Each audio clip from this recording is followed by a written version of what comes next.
झालेल्या नुकसानामध्ये वडगाव पंगू सजेत, वागदर्डी, रापली आणि ज्या ज्या भागात नुकसान झालं आहे तिथं पंचनामे चालू आहेत आणि जे नुकसान झालेलं आहे त्याच्या भरपाईसाठी हे पंचनामे चालू आहेत. साधारणतः पपईचं किती बरोबर नुकसान झालं? याच्यात 70 ते 80% नुकसान झालेलं आहे. डाळिंब बागा आणि इतर घराची पडझड वगैरे काही काही ठिकाणी पातळी उडून गेलेले आहेत, घरांच्या भित्ती कोसळलेल्या आहेत.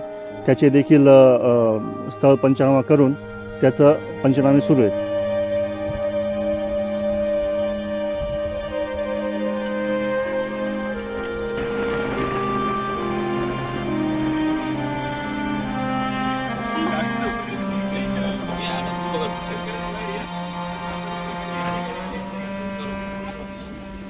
गारपीट झाली.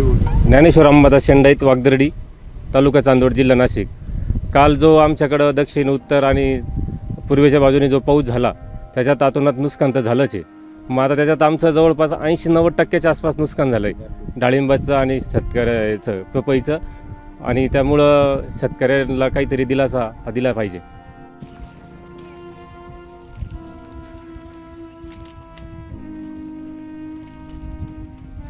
एवढं लाखोचं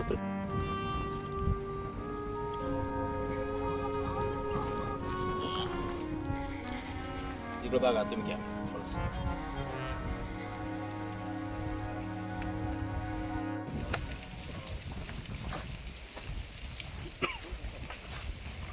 काय नुकसान काय झालं?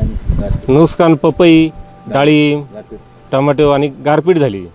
त्याच्यात आता शासनाला आम्ही संपर्क साधून शासनाचे कृषी विभागाचे वाघसाहेब आणि महसूल खात्याचे आपले सूर्यवंशी साहेब, तलाठी तात्या हे पण आले. आता त्यांनी पंचनामा आमच्या वडगाव सजेमध्ये चालू केला आहे.